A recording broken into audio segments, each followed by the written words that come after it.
Hello.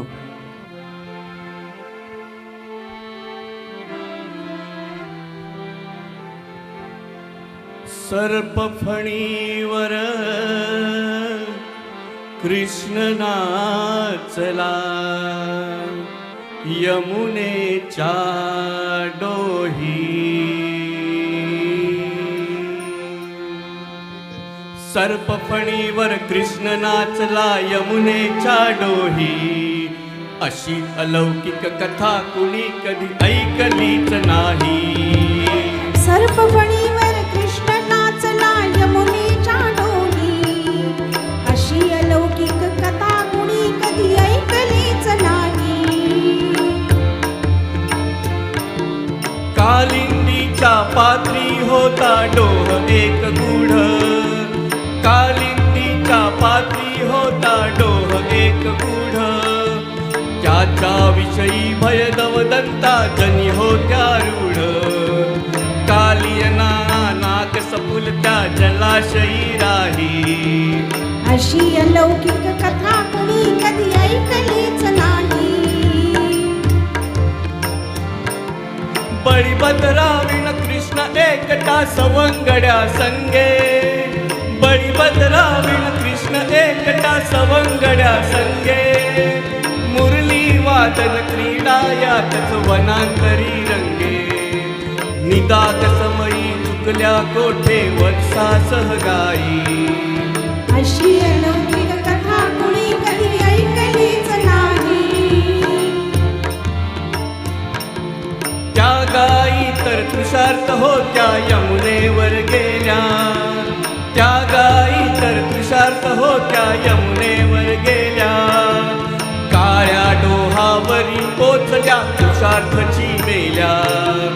तुंडायात त्यास उडाली गोपांची गाई. अशी अलौकिक कथा कुणी कधी ऐकलीच नाही. गाई पाठी गोप बाळही त्या स्थळी गेले. गाई पाठी गोप बाळही त्या स्थळी गेले. जे गेले ते कृष्ण सौगडी नदी तटी मेले. पाठी राखा कृष्ण सावळा दुर्न सत्र पाही. अशी अलौकिक कथा कुणी कधी ऐकलीच नाही.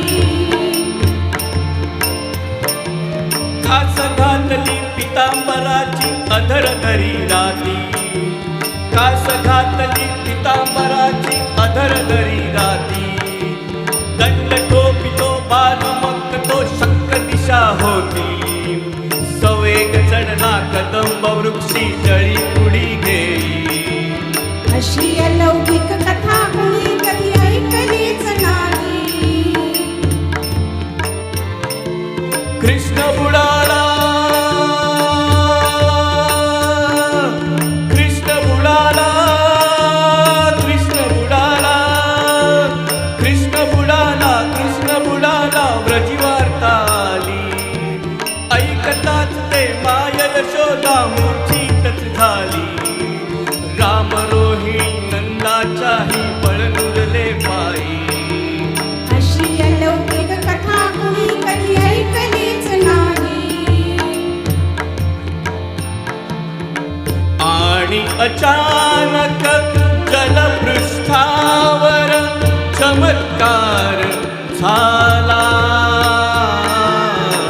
सूर्यबिंबसे दिसते श्रीमुख गोप सखा आला. अमृत दर्शन होता उठले वत्स गोप गाई.